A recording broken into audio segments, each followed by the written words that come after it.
The following podcast is part of a certified educational activity titled The Immunosurge Continues, Moving in Leaps and Bounds to Expand the Role and Impact of Immunotherapy in Metastatic, Locally Advanced, and Early-Stage Non-Small Cell Lung Cancer.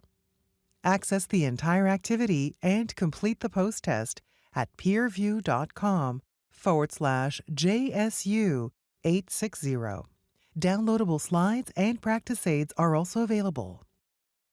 Thank you for joining us for the Immunosurge Continues, moving in leaps and bounds to expand the role of impact of immunotherapy in metastatic, locally advanced, and early-stage lung cancer.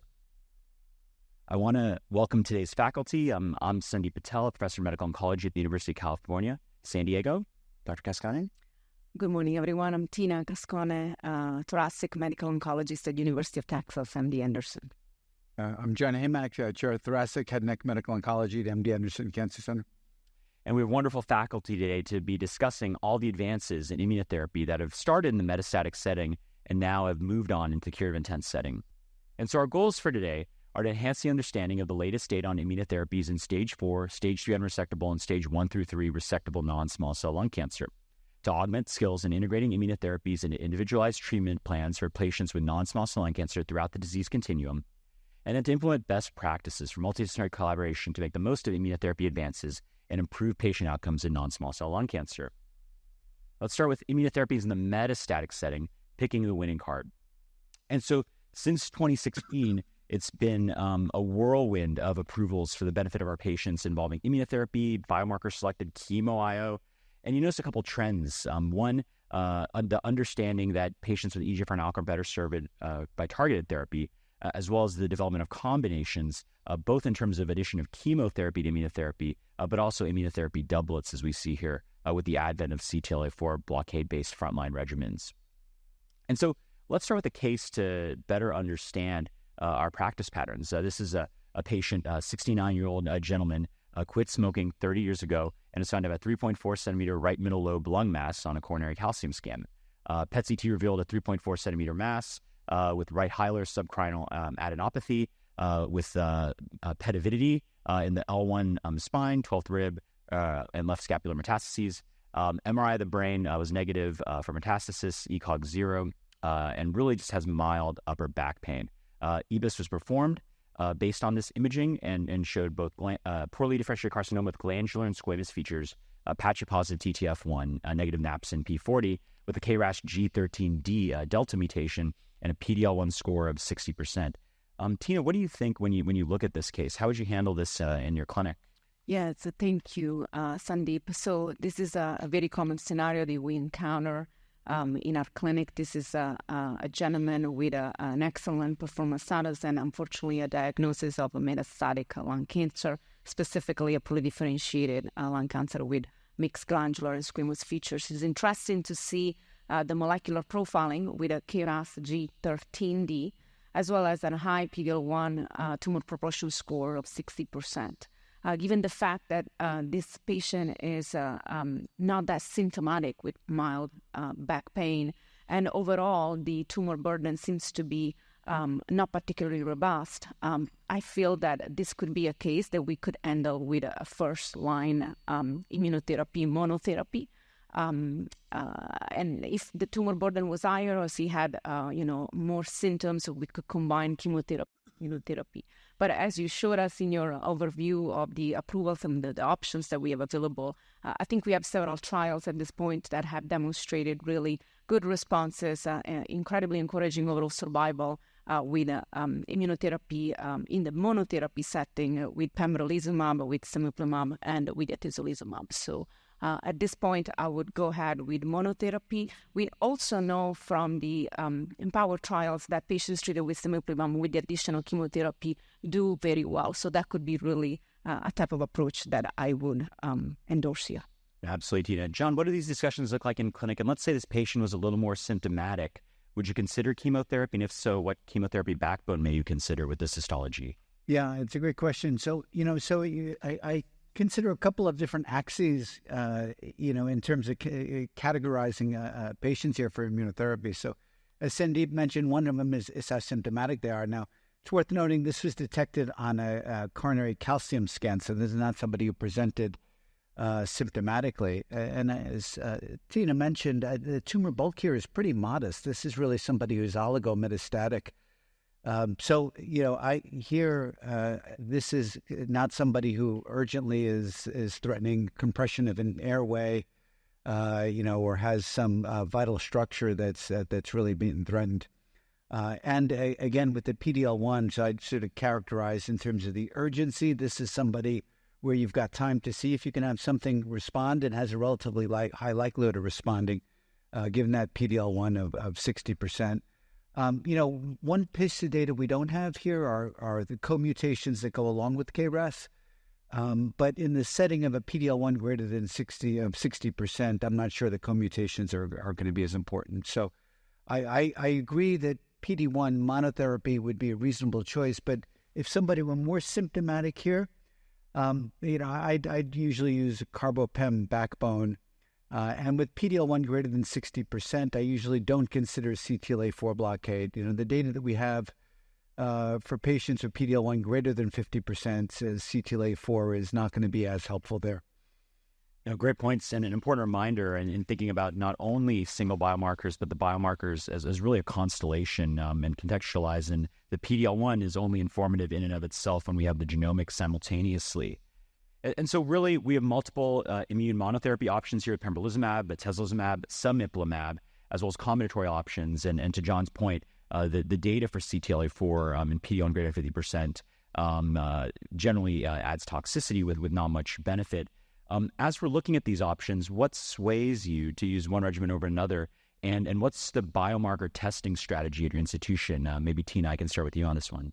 Yeah, for sure. So I'll take the second one first. So for us, in terms of biomarker testing, we tend to be very diligent across the disciplines. So whoever sees the patient first, if we are looking at resectable setting, here we are specifically in the metastatic setting. So our entire group, thoracic medical oncology, will place an NGS-based institutional testing on the tissue, as well as an NGS-based liquid biopsy. Many times we do see the patient while the samples are still being retrieved, and so the liquid biopsy always helps. And the turnaround time is quicker. So it's definitely something that can help in deciding the treatment strategy as we go. As far as option, I think for the monotherapy, I would prefer here the pembrolizumab. The semiplimab is also a very reasonable option. We've talked about the 3 trials, right? The Keynote 24, the Empower 110, and then the Empower Lung 3. As far as the combination options, if we need to get to that point, a backbone of a platinum-based chemotherapy, if there are squamous features, perhaps we would also consider, a taxane or a therapy that we know is effective in the squamous histology. And then, as John mentioned, for the non-squamous histology, we tend to use a pemetrexed combined with platinum. We talked about the dual immune checkpoint, when probably appropriate in presence of commutation. Here we are with PD-L1 60%. And as far as the anti-angiogenic agents, these are also very reasonable options to implement with the backbone of chemoimmunotherapy. But this will be pretty much our algorithm. Great points. John, would a PD-L1 score of 90% differ in terms of how you think about monotherapy versus combinatory options in a symptomatic patient? And how do patient-related factors influence your treatment selection? Yeah, this is in a symptomatic patient, you said? Or let's say a symptomatic patient. Yeah. I mean, I think we know PD-L1 is a continuous score, and the higher it is, the greater the likelihood of response is going to be. So I think the relative importance of adding chemotherapy from my perspective is, how high is the likelihood of response to PD-1 monotherapy, and how urgently do you or quickly do you need the response? PD-L1 at 90%, in my experience, responses are pretty quick typically. So I would still be okay with monotherapy, even for somebody who's mildly symptomatic. I mean, I would have the discussion with them, but again, responses can be pretty robust in that setting. If they're symptomatic, there's also one other discussion that isn't listed here. But for somebody who's oligometastatic like this, just had a rib met and had that primary mass and a little mediastinal adenopathy, is after you give initial induction therapy, do you consider consolidating with radiation as well? And that's a tricky one. We've done studies before immunotherapy suggesting that's beneficial. Certainly, if this were a stage 3, it's something we would do. And here this is not. It's only a metastasis away from a single metastasis away from being a stage 3. On the other hand, we don't yet have the randomized data with immunotherapy that supports that. There's a cooperative group study, the LU002, that didn't go on to the second half of the study. The first part of it was negative. So I think the jury's out yet as to whether we should routinely give everybody consolidative radiation in this setting. It's I think, an important answered question, but right now I'd be comfortable with PD-1 monotherapy, and I have equipoise with pembro, atezo, and cemiplimab. I think the data is reasonable for all three of them.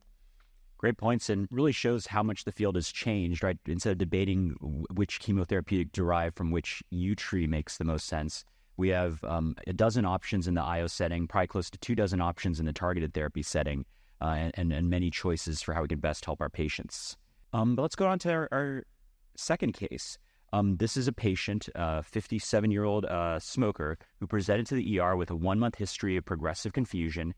MRI showed a 3-centimeter frontal lobe metastasis, for which the patient had symptoms like the confusion, and went to neurosurgery.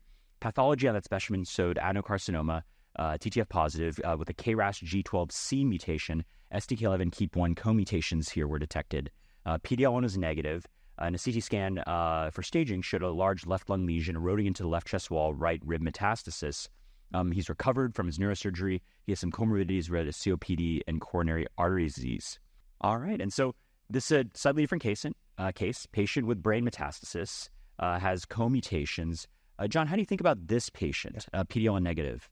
Yeah, so this is a different scenario for several reasons, and obviously we've got, I think, a very sophisticated audience here in terms of how they're approaching this. So first of all, it's a G12C mutation, and I think the answer that we give here today is likely to be different than the answer we give here probably about a year or two from now. I think we know there's a number of clinical studies for G12C inhibitors combined with immunotherapy or combined with chemoimmunotherapy. We're hoping those are going to, be positive, so we may have different options a year or two from now in the first-line setting. But with the data that we have in our hand right now, G12C inhibitors are approved in the second-line setting, and the response rates, I think, justify that position. PD-L1 mutant patients, we know, get less benefit from chemotherapy and PD-1 inhibition. And this is really where I think CTLA-4 has a well-established role. And if you take a look at the data, and here we've got two regimens where you've got chemotherapy and dual immune checkpoint blockade. We've got Poseidon and we've got the 9LA regimen.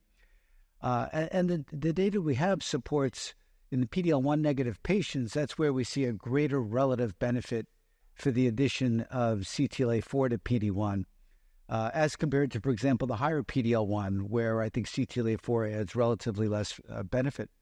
The other dimension here is that they explicitly mention the patient has STK11 and KEAP mutations. Now, the impact of these co-mutations is interesting and notable. They both have a prognostic effect, so it's not surprising that the patient has brain metastasis. Both of those alterations are associated with a greater likelihood of brain metastasis. But they have not only a prognostic effect, they have a predictive impact as well. So it looks like, and several lines of data support this, if you've got these mutations, you also get greater relative benefit from adding CTLA-4 blockade. So highly symptomatic, so I add chemotherapy, PD-L1 negative, and the co-mutations, STK11 and KEAP, I think both of those support the addition of CTLA-4 blockade. So I agree with the audience here. I would pick a chemotherapy plus dual ICI regimen. Tina, what are your thoughts, and how would you get the molecular result in this case? Is it more likely to be from tissue, liquid, and how would you handle that result?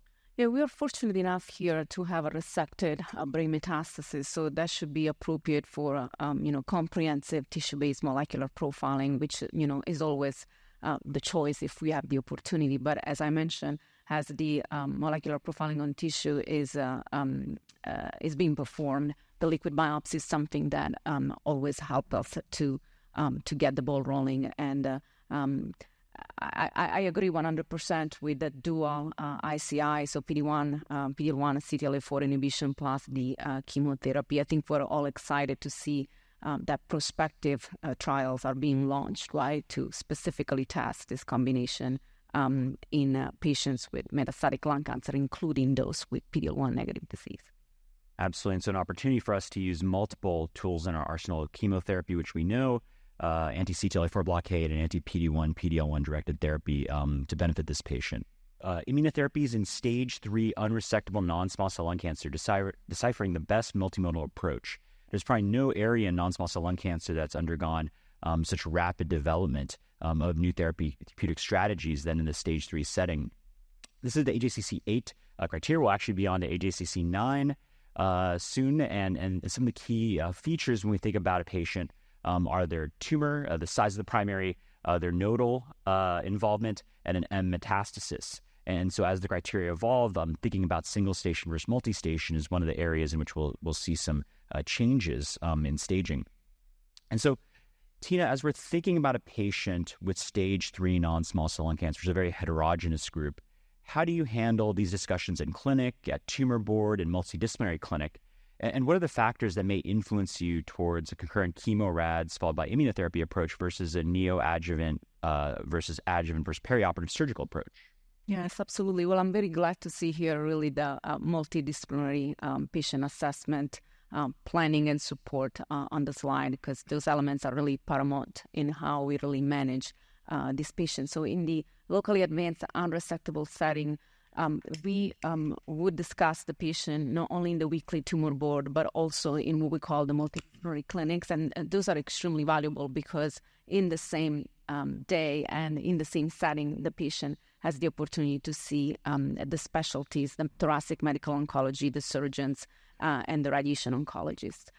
These factors, so patient factors and tumor factors are relevant in these conversations. Definitely the performance status of our patients, the comorbidities, especially if we think about the combined concurrent chemoradiation therapy, followed by a consolidation therapy that can be, of course, the immunotherapy, or as we will see with results hopefully coming up soon for targeted therapies with the LAURA in terms of EGFR mutation and so forth. I think that those elements are absolutely, indispensable for making our decisions. As far as the resectable versus not resectable, these are conversations that we have to have, of course, in the tumor board with our surgeons. We've been fortunate to see over the past few years really a transformation with single and multi-station and two. Many of the trials assessing chemoimmunotherapy in the neoadjuvant and in the adjuvant setting have definitely included these patients. I think the molecular profiling is something that, as I was mentioning, is absolutely necessary as we decide how we continue treatment in the consolidation setting after concurrent chemoradiation. Great point, Tina. John, how do these discussions look like in your clinic, and what genes are you specifically looking for in this setting? Yeah, well, so first of all, I just wanted to, agree with the points Tina made about these discussions, and I'd say these discussions have really changed in the last couple of years, and there are also wide variations between institutions. I mean, just different institutions I've been at. Particularly around this area of resectability. It'd be nice to say, well, we have unresectable and resectable disease, and I think when we, categorize it, we'll say, okay, this is a patient who's unresectable or resectable. The variations even among institutions, among highly skilled and highly specialized surgeons is still really wide. I can mention I've been at institutions where they routinely gave chemoradiation first and then did surgeries afterwards. And then I've been in institutions where they say, bottom line, you never operate on somebody who has multi-station N2 disease. But on the other hand, when we look at our recent neoadjuvant and adjuvant studies, and we'll discuss some of these later. Actually, in those studies, half of patients had N2 disease, and a significant percentage of those that underwent resection had multi-station N2 disease. So I think that there's an important bullet here. There's two separate questions. Is something technically resectable, and is it a good idea to resect it? And those are really two separate discussions. And the latter question, is it a good idea, is something that's really shifting as we get immunotherapy in here. Now, to your question of what genes do we look at, I think here, from my perspective, a key one is, do they have a driver oncogene where we've got a TKI?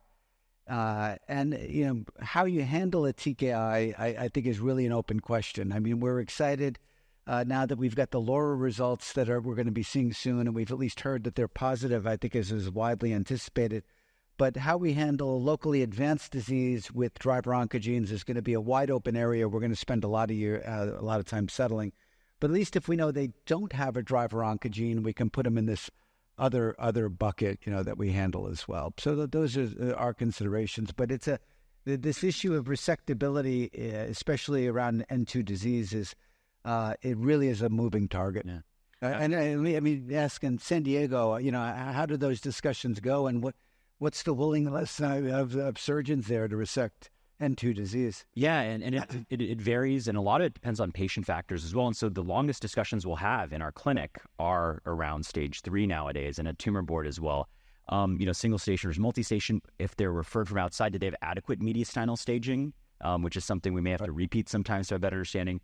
But basically for a fit patient, the Nadim data, the CheckMate A16 data, across all these studies, 671, stage 3 patients seem to do the best with either neoadjuvant perioperative approaches. And so I think nodal station may not matter as much in the era of IO, but I think we'll continue to see those options. But they're very, these discussions used to be much simpler 5 years ago, but now we have a lot of complexity that belies the efficacy of these novel approaches.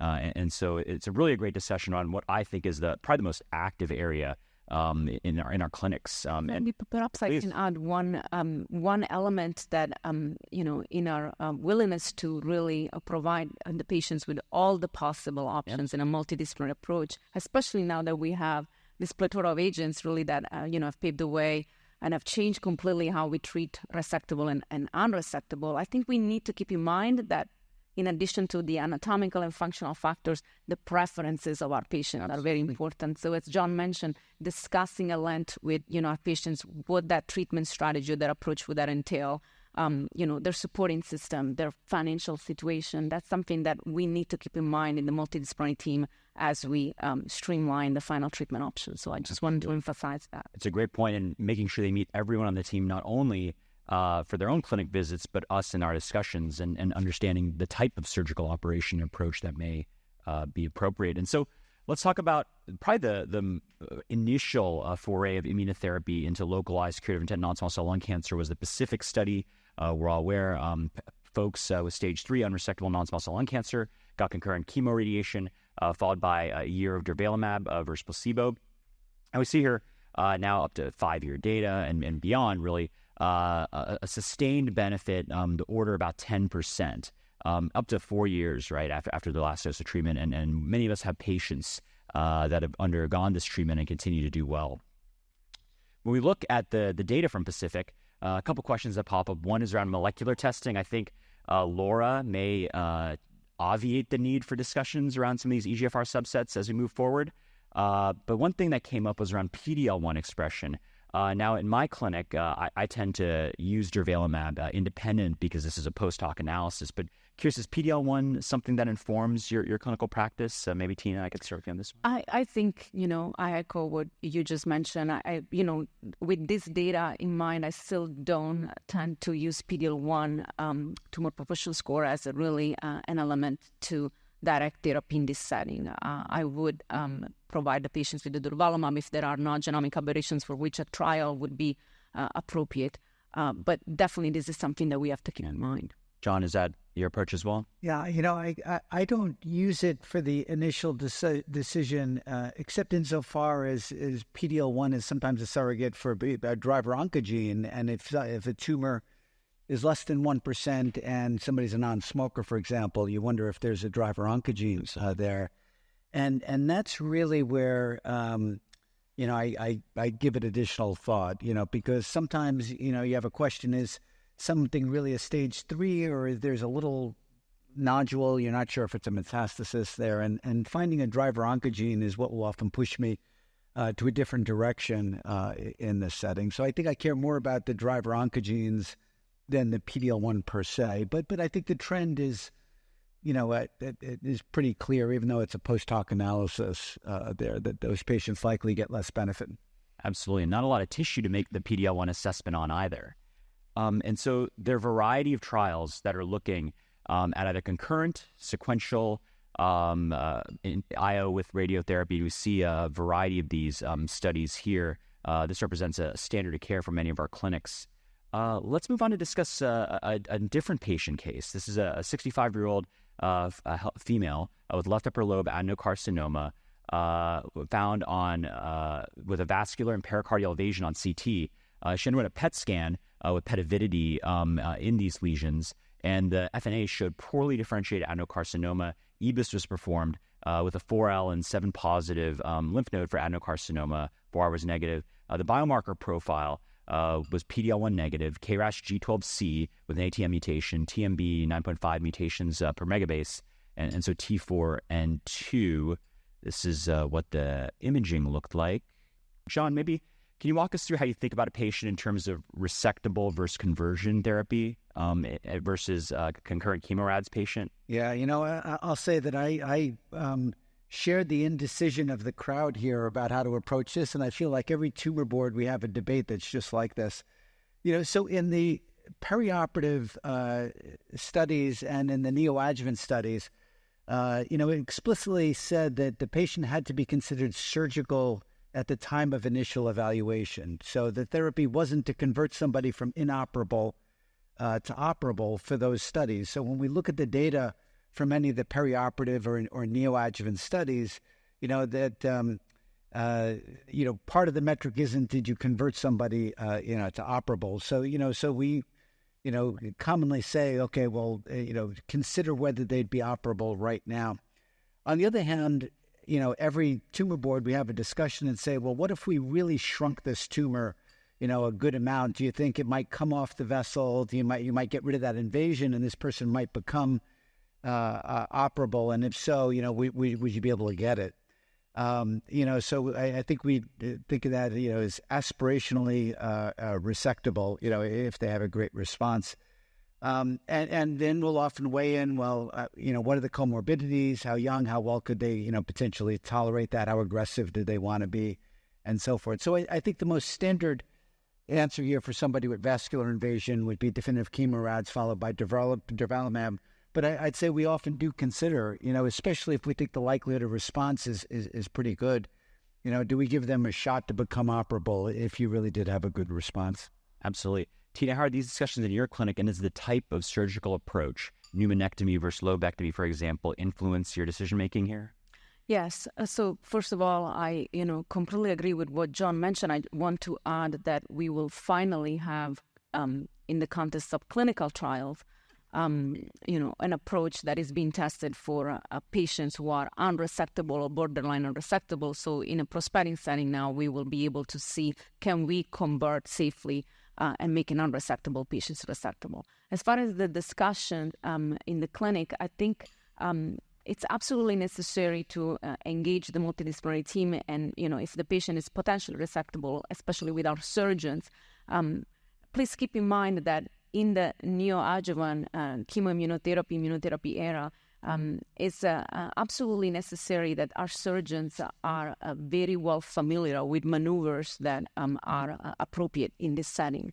And I think education over the past few years across all the disciplines in the multidisciplinary team has definitely done a lot. I think John can agree with me, we are fortunate to really see every resectable patient, even with stage 2, So our surgeons are very much at the mindsetting of do not just take the patient to the operation room, but have this multidisciplinary discussion to potentially implement a neoadjuvant treatment, even for a patient that perhaps a few years ago would just go to upfront surgery. Absolutely, and great points. And so conversion therapy is still only in the context of clinical trials. The resectability is determined when you meet the patient. And I think we alluded to this earlier. We saw the top-level press release around LAURA, the adjuvant osimertinib study following concurrent chemoradiation for unresectable stage 3 patients. So I think many of us are really excited to see this data because the alternatives in terms of immunotherapy for this patient population have left much to be desired, and B, many of us have seen how effective osimertinib can be in the stage 3 postoperative setting, and so thinking about radiation there. And so there are multiple biomarker testing needs in localized non-small cell lung cancer. I think for us, this is a challenge because many times these patients get EBIS. They're making their initial diagnosis. You're doing genomics. There's not a lot of tissue left. These are some of the mutations we're thinking about in terms of localized non-squamous non-small cell lung cancer. Any that you'd like to see? Is SDK-KEAP1 a nice to have and need to have? Are EGFR, ALK, PD-1, PDL the big three? Tina, what do you think? I think if there is the opportunity to have a comprehensive profiling, that's always the standard, because it will also help us to make decisions in the next steps for our patients in terms of availability of clinical trials and so forth. So ideally, and again, being an institution where we have that opportunity, I feel very fortunate. But ideally, I tend to really have the NGS based with comprehensive profiling on all our patients, not only for the decision of consolidation durvalumab in this setting versus, targeted therapy, where there is an EGFR mutation. If we're in the resectable setting, we have the ADORA data, now we have the ALINA data, but we have several trials that are actually testing specific inhibitors matching with the specific drivers. So I think I would strongly recommend, if possible, to do a comprehensive profile. Absolutely. And John, any biomarkers you'd like to see? Yeah, and here I'll disagree with Tina a little bit, or have a little different perspective in terms of the comprehensive panel or not. So I fully agree we would like markers. But here we're actually having debates with our molecular diagnostics group because I think the importance of rapid turnaround in the early stage setting and the locally advanced setting becomes even greater because, in that setting, the pressure to get therapy started quicker is even greater if you've got somebody who's either potentially resectable or going to get chemoradiation. So, we're in discussions about, instead of getting a giant panel, which of course we would love a giant panel quickly, but realistically, we would actually settle for a very small panel that could be turned around in a couple of days. And there are technologies out there that can get your EGFR, ALK, and a few other key driver oncogenes in a few days. And so for us, having the key drivers, because now I think you need EGFR, you need ALK in early stage resectable. The labels are likely to indicate that as well for using immunotherapy or, of course, the ADORA or ALINA regimens. So I'm hoping we can move to where the testing for earlier stage patients becomes not only routine but very rapid, so that patients are not forced to make a decision between getting the appropriate targeted therapy or getting something quickly. Because I can say often the pressure on patients, from family members or themselves to just do something quickly leads to suboptimal decision-making. Absolutely.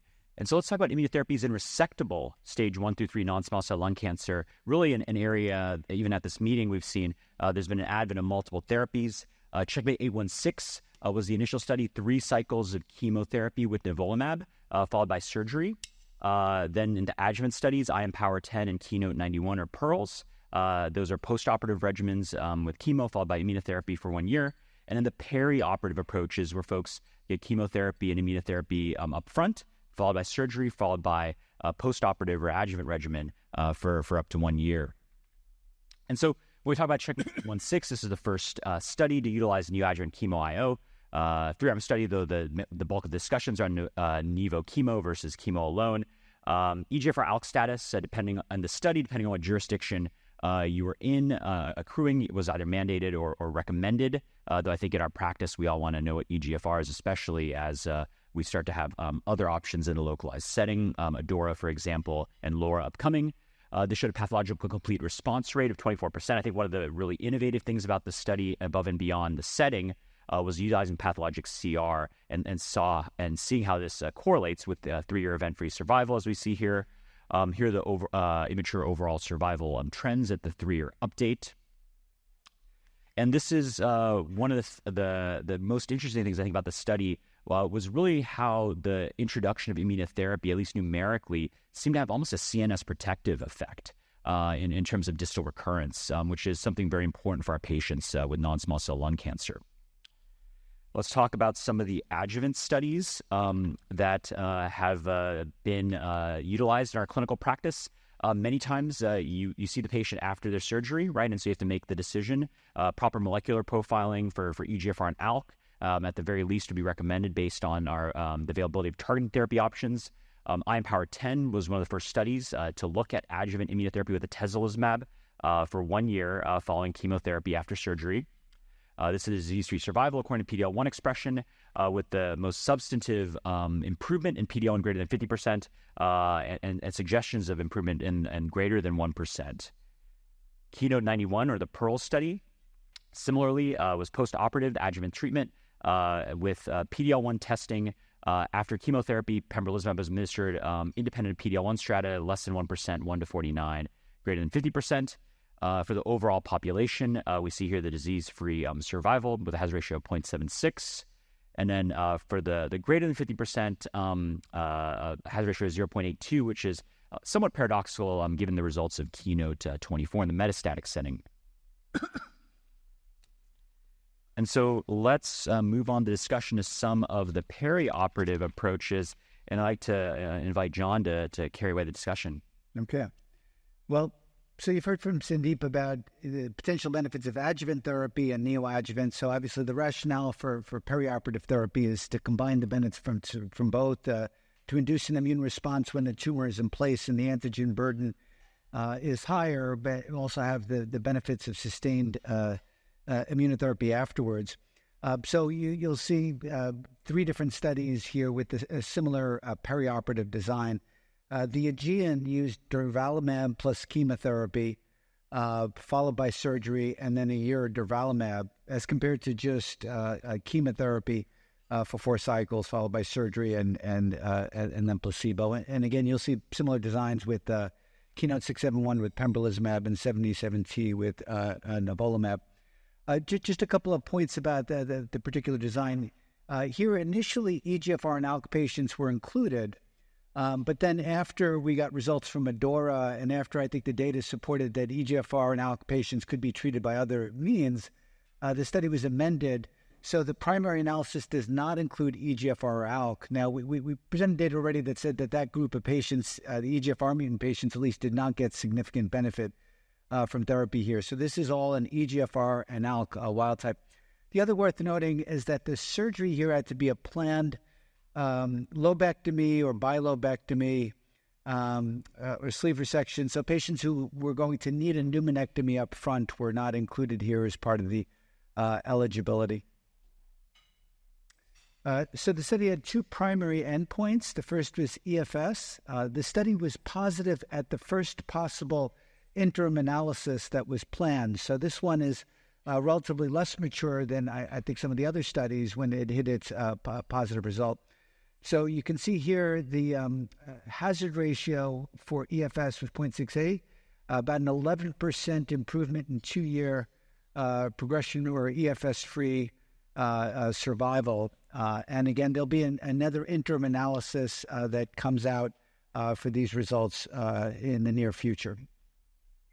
Study was also positive for the primary endpoint of pathologic complete response, and this is fully mature data. This is from the entire data set here. You see 17% versus 4%, and study was positive for major pathologic response as well, 33% versus 12%.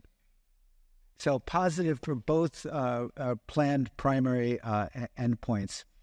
And so this gives a sense for the treatment and the disposition. So about 80% of patients in both arms underwent surgery, 81%. And this is consistent with what we see with neoadjuvant studies. We're typically 17 to 20% of patients don't end up undergoing surgery. By the way, in studies where patients are randomized to surgery right away, you still often get a significant percentage who don't end up undergoing surgery.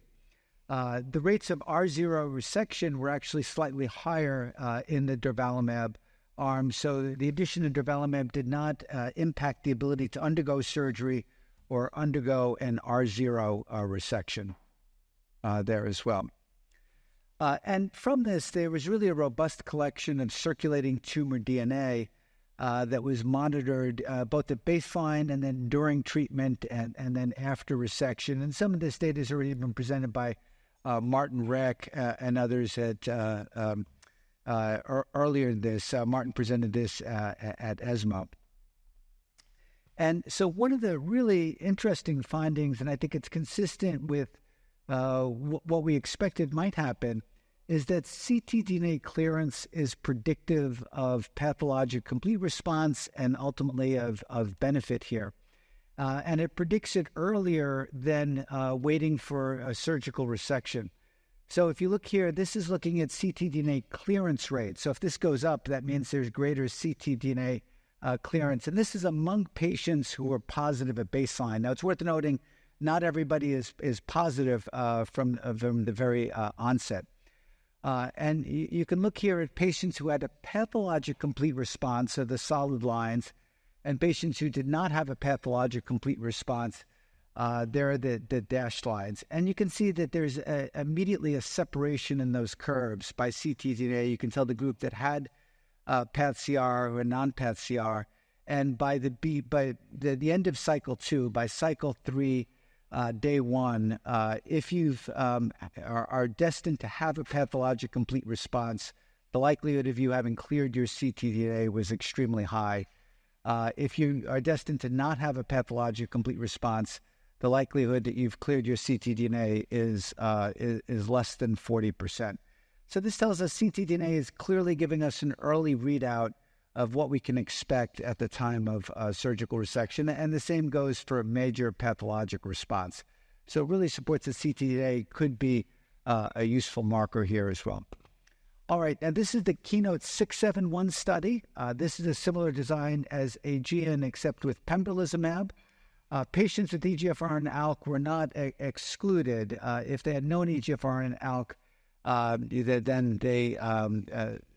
then they were, but only about 3% of patients had known EGFR ALK. So molecular profiling before was not mandated.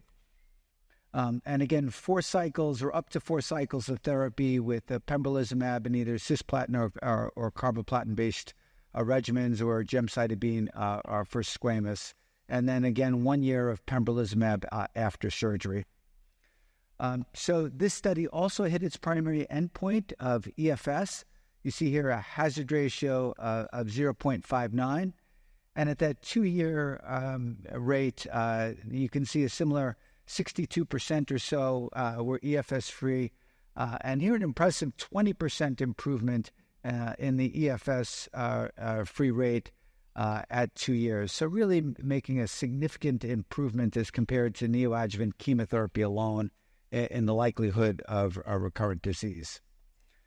Pathologic response, again, also increased, similar to what we saw before, 18% versus 4%.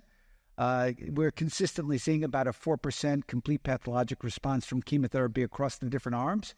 That's reassuring. That tells us we're looking at relatively similar populations. And major pathologic response, 30% versus 11%. So again, positive for EFS, positive for complete pathologic response.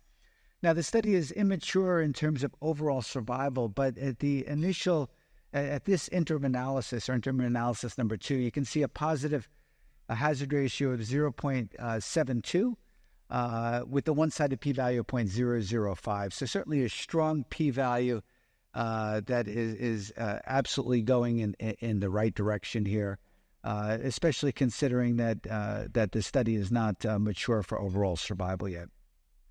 So next for 77T, I'll turn this over to Tina. Thank you, John. So I think John summarized very nicely the rationale of the perioperative approach and mentioned to you that the 77T is another kid on the block here in the perioperative setting. This is the perioperative trial that gets us closer to a comparison with the Checkmate 816, although we should never do cross-trial comparisons. The Checkmate 77T tested the perioperative nivolumab, so neoadjuvant and adjuvant, added to the backbone of platinum-based chemotherapy in the neoadjuvant setting. So as you can see here from the schema, 4 cycles of a nivolumab plus chemotherapy, followed by surgery, and adjuvant nivolumab for 1 year, as compared to neoadjuvant chemotherapy alone, followed by surgery and placebo. The population enrolled on trial, which was 461 overall, was made of patients with stage 2, 3B, so N2 single and multi-station resectable and medically operable and surgically resectable non-small cell lung cancer, of course treatment naive, with no EGFR mutations or non-ALK alterations detected. So molecular profiling was mandated for enrollment. 2 co-primary endpoints, EFS by Beaker, blinded independent central review, and multiple secondary endpoints, including the PCR and the MPR, which were both evaluated by blinded independent pathological review using the immune-related pathologic assessment criteria, which is an element of difference compared to the Keynote 671 and the Aegean, where in both the ISLAC criteria were used. And also we have the OS and safety. And particularly for what has been presented at ESMO last year, a couple of exploratory analyses, the EFS by PCR and MPR status, as well as the EFS by adjuvant treatment status. And here we reported a median follow-up time of 25.4 months. So you can see here, this study met one of the 2 primary endpoints, the EFS per Beaker with perioperative nivolumab being superior to chemotherapy and placebo, with an hazard ratio of 0.58, so overall similar to what we've seen for the 671, which has a very similar median follow-up time. And as John mentioned, pretty confident with longer follow-up, the Aegean will have very similar results. And so here we have a median EFS non-reached for the perioperative nivo and 18.4 months for the chemo placebo. Again, with an EFS at 1 year of 73% versus 59%. And again, then 20% improve rate here at 18 months. The censoring didn't allow us to go to 24 months yet, but as of the 18 months, you can see greater benefit, 70% versus 50%. With the experimental arm and the chemo arm, respectively. And the EFS per investigator assessment, which was utilized in other trials, also favored the nivo in the perioperative setting with an hazard ratio of 0.56. So here, the pathological complete response was achieved in 25.3% of patients versus 4.7% of patients with the chemo placebo. So overall, similar to what we've seen with the Checkmate 816 neoadjuvant nivo chemo utilizing identical pathologic assessment criteria. And the MPR was achieved in 35.4% of patients with neoadjuvant nivo as compared to 12.1% with chemo. So this slide shows you a summary of the treatment and surgery disposition. I will not go through in detail, but I just want to point out that across the 2 arms, at least 85% of patients completed 4 cycles of neoadjuvant treatment, and 78% of patients in the nivo arm and 77% of patients in the chemo arm underwent definitive surgery. And you can see from the boxes on each respective side that disease progression was the most common reason for cancellation of surgery in both arms, but there were more cancellations in the chemo arms as compared to the nivo arm. Approximately 60-65% of patients in both arms received adjuvant treatment, which is pretty much what we have seen in the other perioperative trials. And I want to point out that study drug toxicity was the most common reason for not receiving adjuvant nivo, whereas disease progression was the most common reason for not receiving adjuvant placebo. And 60% of these patients who started adjuvant treatments overall, 30-40% of the initial denominator completed adjuvant therapy. And again, study drug toxicity was the most common reason for not completing 1 year of nivolumab, whereas disease progression was the most common reason for not completing placebo. As far as the initial surgical outcomes, lobectomy was performed in approximately 70-80% of patients between the two arms, whereas a pneumonectomy, which was allowed in this trial, as in the 671, was performed in 9% and 14% of patients in the perioperative nivo arm and the chemo arm, respectively. And a non-zero resection was achieved pretty much in 90% of patients in both arms. Great. And really a great overview of all the recent updates and data in the neoadjuvant and perioperative space. And so to round it off, a final case, this is a 55-year-old gentleman, former smoker, 50-pack year smoking history, FEV1 about 58%, DLCO 90%, ECOG 1, had a asymptomatic 6-centimeter suprahilar mass detected. This is the PET imaging, so hot on PET. Brain MRI and PET otherwise clear. EBUS was performed, which had an 11R positive lymph node. And so the tumor was in the upper lobe adenocarcinoma. The stage is T3N1. Biomarker testing was performed here, a limited panel, negative for EGFR and ALK, and PD-L1 less than 1%.